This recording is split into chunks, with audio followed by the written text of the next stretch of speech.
It's gonna probably pop up a lot of. It's probably gonna There. pop up a button, and then we're ready to go. Let's rock and roll, Goosey Goo, baby. All right, we are here live. This is the Honest Roofer podcast with the Honest Roofer, Brandon.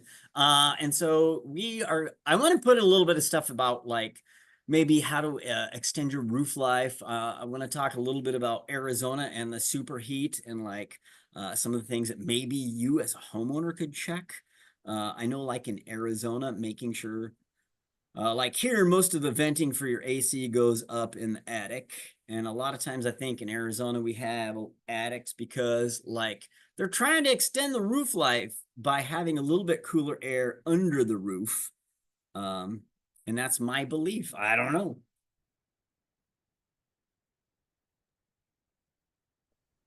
I believe that we should, like I told you before, Mark, I believe that we should change out the system.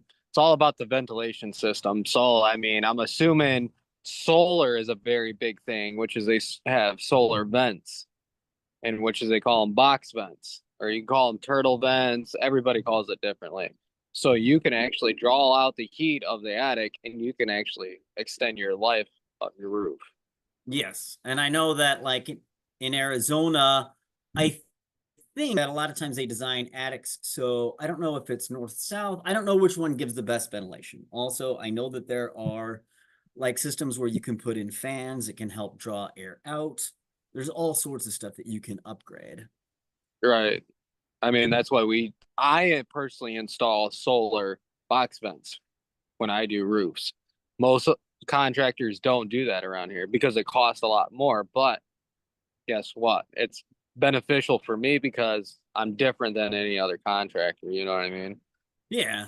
And I know that like in Indiana, it's going to be very different. Like we were talking before, like in Arizona, we see a lot of concrete tile with what seems to be like, I just like there's some construction just down the road from me, and I'll go over there and it's like, it looks like tar paper with little strips of what they're nailing the concrete tile to. So, and I don't know what else they do, but it's not like the normal, like I watch a lot of videos right now and I see like all the, typically they're putting two rows of ice and water shield, which I don't see in any of the construction around here. It's all to me, it looks like all felt paper or tar paper or whatever you want to call it, with thin strips of wood at certain intervals, and then they nail the tile to that. So, and I'm not sure because I'm not a roofer, but I've seen it a lot in at least in Avondale and Western Phoenix. That's how I see most roofs. At least, like my house was built in '97. Like most roofs that I see are that. Yeah, I mean, we do mainly like all metal and shingle around here. I mean, there's some flat work, but it's pretty rare. I mean, unless you're in a commercial building, Yeah, and more. there's not much flat except commercial. I mean, there are flat, like I do, but it usually seems like it's duplexes, it's older construction. In newer construction, like I said, most everything, even apartments, and there's a lot of houses that are like they look like houses, but they have tiny yards, but you can only rent the houses. I don't even know what you call that. You know what I mean? It's not a condo because they're not all stacked on top of one another. A Uh, mini house? I don't know, but like it says for lease on these big banners. You know what I mean? And they're building a lot of those around me. But like on most new construction, I see concrete tile, I see tar paper, or felt or whatever you call it, and thin strips of wood. I'm guessing, a little 1 inch. And that's just what they're nailing the concrete tile to. Or I've Yeah, heard it called concrete tile. I don't know exactly what they make it out of, but that's what I've heard it called. the earth. Huh? It's the cheapest products, or one of the cheaper products, but they do last forever though. They do last 100 plus years. Yeah. And like I know that I have one that's broken that I broke myself. So I'm gonna get up there and practice gluing one. Like I was watching, is it PL? What's a good brand for like gluing tile together? Would you know a good product for that? No, I mean, believe it or not, like even super glue, I think it's garbage. It's called E 1600 or 2800 or something like that. You can get it from Walmart, dude. It's better than super glue. E1600 or something, you could glue concrete tile. And I I was wouldn't watching. see why not. I mean, dude, that thing sticks. Yeah, okay. I Uh, might uh, try that. Or I I was was watching. Go ahead. I was like, holy crap, this stuff sticks. So yeah, awesome. Like I think you just need to prevent water from seeping around that tile. Like for me, what it looks like is there's metal in the valley, and that's like some sort of channel. You know what I mean? It's bent like this, and it's got a couple bends, and then it goes down. And I showed you a picture of what like most of the stuff in Arizona. Like I said, you don't see like a downspout from that I see. It's just like little slots in certain places where the water can flow off Right. the roof, basically. So and they usually have like at the cap or at the end of the tile, they just have like little sheet metal that's cut in a wavy form that fits kind of where those tile come off, if it's a round tile. And then like on square tile, like a little bit higher end homes and stuff, you'll see sometimes square tile or something like this. And I haven't really looked at those close enough to see what it looks like they're doing there. So Yeah, I don't know enough about tile to actually install tile. Do I have guys do install it? Yeah, but I don't know nothing about it. yeah, and like my Uh, whole thing is like since I've been talking to you, I've been watching a lot of videos on roofing. So like I watch people put them in, you know what I mean? And like so like it's like I want to know a little bit. So and I've been up on my roof screwing around and seeing like there's a lot of crap dropped from my tree on my roof. That should probably be cleaned out. So um anyway. and you guys don't even have gutter systems. Uh it's I think it's kind of a modified. Like I said, there's little tiny slots cut out at the bottom in the corners. So I think that's for water flow. You know what I mean? And like maybe one of the things I need to do is go up there and make sure, like, hey, there ain't a bunch of that tree crap, preventing flow out of those. Because could that cause a problem because water's backing up? Probably. So Yeah, because we have a gutter system, and I also install gutters as well. And then I normally put gutter guards. I recommend any homeowner to get gutter guards, so then no crap gets in, clogged up and stuff like that. yeah, and when you say gutter guards, that's just something over the top of the open space that Yes, prevents big leaves or stuff that's going to prevent flow down the little downspout. you're right. And like I said, in Arizona, most new construction, I don't see like traditional, the little rectangular tube down the side that comes out at the bottom. It's like, and when it rains, you just see water shooting out off the top, you know what I mean, going down to the ground. So And at least in most of the stucco construction that we see around here. oh, it's too, and it's like we got all these data centers are coming in and involved and so forth over here, and we're about to lose X amount of water now. Like we were talking about how you guys lost what 18% of water. Uh, I think that I read that. So, like in Phoenix, there's a big contract with the Colorado River, and I think it was just recently like re-divvied up. And I think that we've lost some of the flow out of the Colorado River that we used to have, is from my understanding. So Yeah, like I we're might I be get moving to Indiana just to get at some water. huh. I might be moving to Indiana just to get some water. Well, I mean, come on. We'll put you down in the basement. Just give me a tent. I'll be all right till winter time. Then I'll be frozen tears. Heck, going snowmobiling after that. Come on now. We got heated seats for a reason. Yeah. I used to joke with a guy that I used to work with, and I say, you should be a reverse snowbird. You should go to Michigan in the wintertime and come to Phoenix in the summertime. See if you can hack it. The heck it. I mean, they got Bittersweet and Swiss Valley out there. I mean, we used to go snowboarding, skiing, and then when I was really young, we used to go trail riding. Oh man. And then we used to rent out cabins out there and stuff like that, man. It's so much fun, man. Yeah. And Arizona does get snow. It's just you got to be.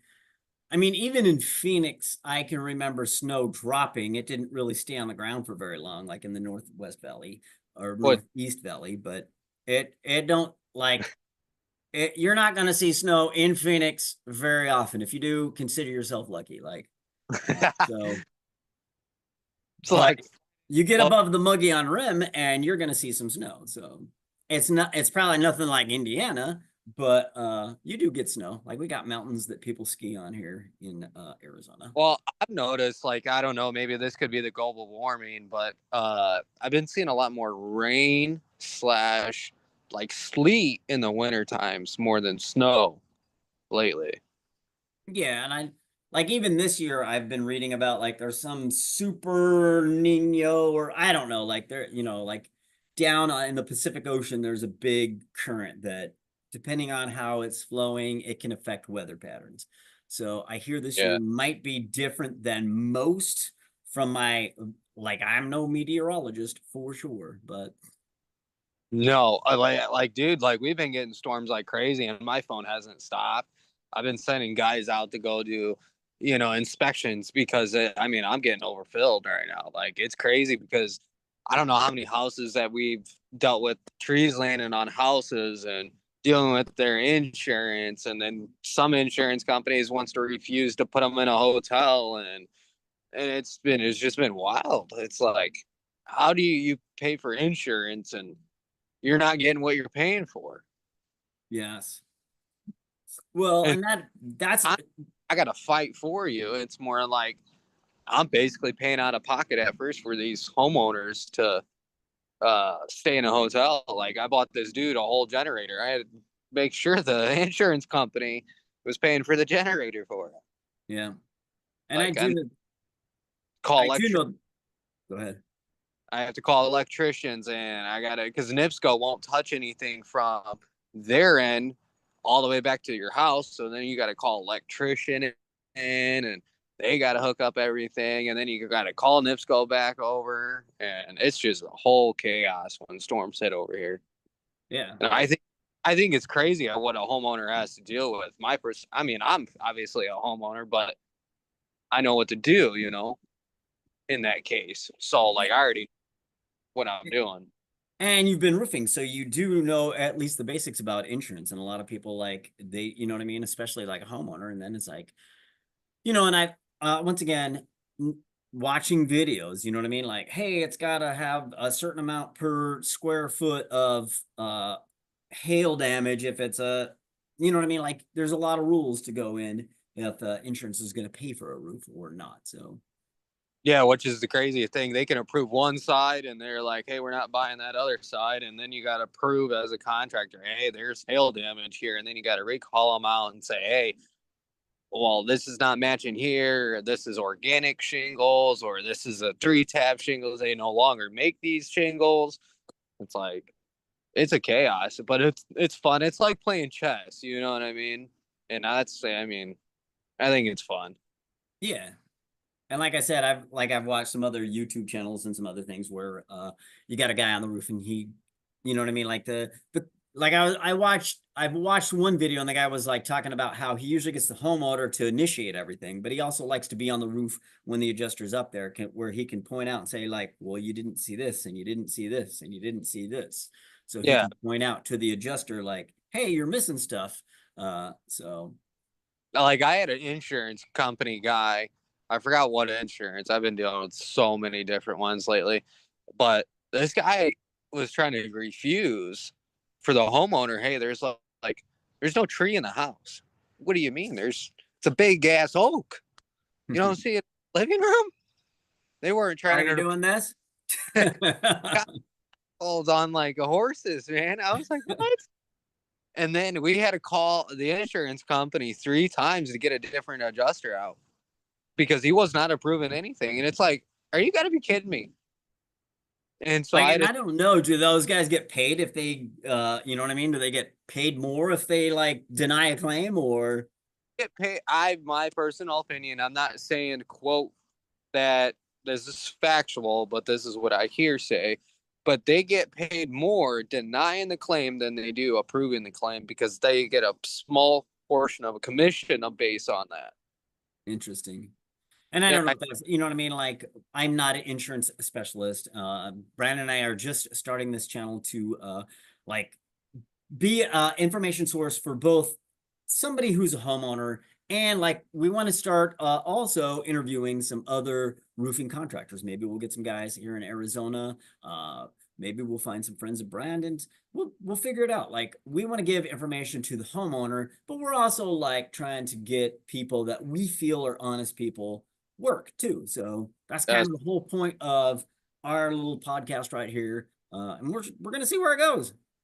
absolutely. We're just here to hang out, man. That's Yeah. all. Brandon and I are here to uh shoot the shit with you guys and then like just figure out like, hey, what's the best way to a protect yourself like whoa hey oh okay there you go you must have had like a brief second where you lost a connection or something but anyway uh so I don't like I said these are going to be better planned as we move forward. Maybe we'll have some slideshows maybe and like I said right now we're just filming this on Zoom just trying to figure out what's the best format for us to get our message across. Maybe there's some way to film these in YouTube. I haven't figured that out.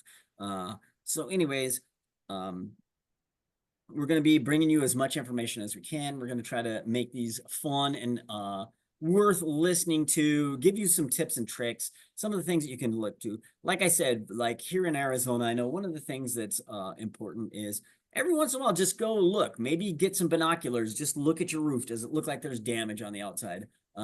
Maybe go up in your attic, like make sure your all your HVAC venting is connected and not blowing air up in there, which might help extend the roof life if you're blowing air up in there because it's going to be cooler in the summertime. But Oh, bathroom vent. So a lot of contractors I do see, they'll actually throw that bathroom vent, which is they'll just throw it in the attic. okay, I see it all the time. So they have bathroom vents that need to be on top of the roof to allow the exhaust out because you don't want that humidity inside your attic. Reason why being because then it creates moisture, which is moisture delamination wood, and you don't want that. And that's why you see dips and roofs and stuff. and I bet you in Indiana you see it more. Like it's pretty dry here. Now, I'm not saying that like inside the house you can still in the attic. That's why I'm saying it's also important for a homeowner to every once in a while get up in their attic and just look. Maybe not do it in the middle of summer in Phoenix, or if you do like in the middle of the night or like super early in the morning when it's coolest. But just go up there and look around. Like you're gonna notice, like, hey, there's some water damage. You know, hopefully you notice that from the top of the roof before it soaks all the way through to the I mean, bottom. they But call them I call them raccoon eyes. So you see nails puncture in the wood, and if you see black spots, that means there's moisture getting into them. yeah. And then like I notice here, like I see a lot of nails that are just like coming. Like I know that I've got OSB up in mine because I've looked at it multiple times, you know what I mean? Which is not, there's a so explain to us a little bit about the different sheathings or uh panels that you put to put stuff on top of your house, and then you start putting the different layers of a roof. Say that one more time, Mark.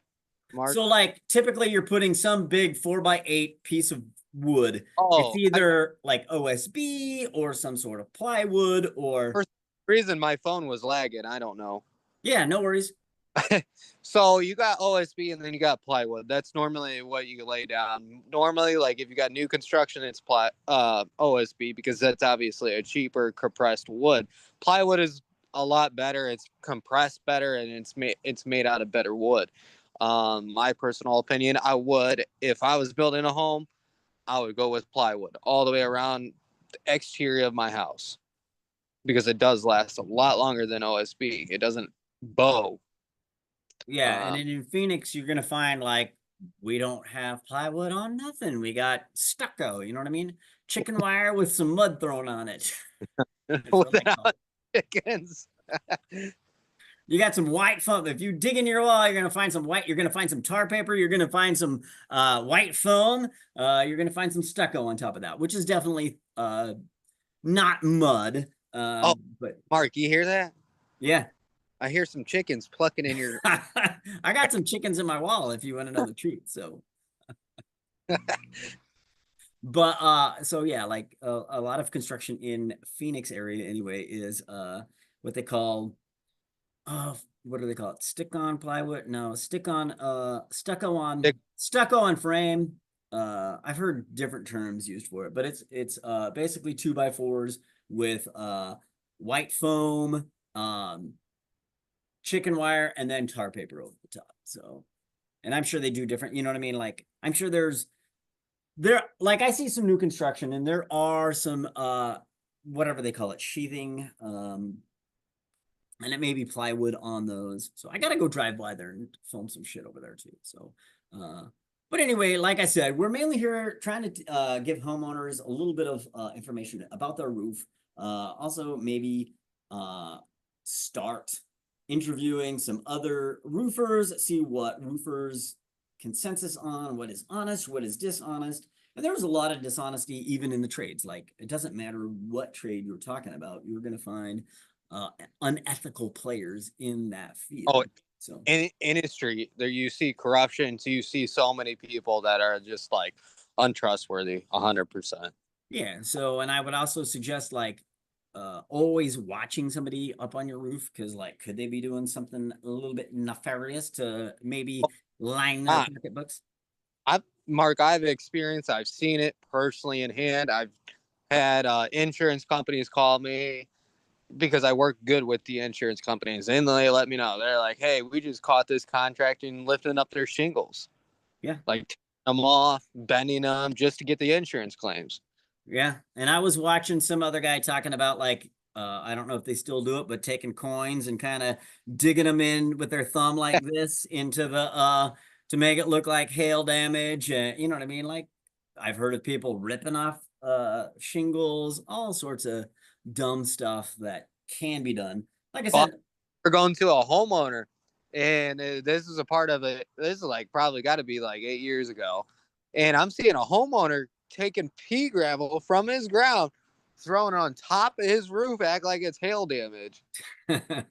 And the adjuster caught him. I caught him too, and he got a fraud. yeah, He ended up getting dinged for I don't remember what the price was, but he ended up getting dinged for that. I was like, wow, I'm yeah. like you're an idiot.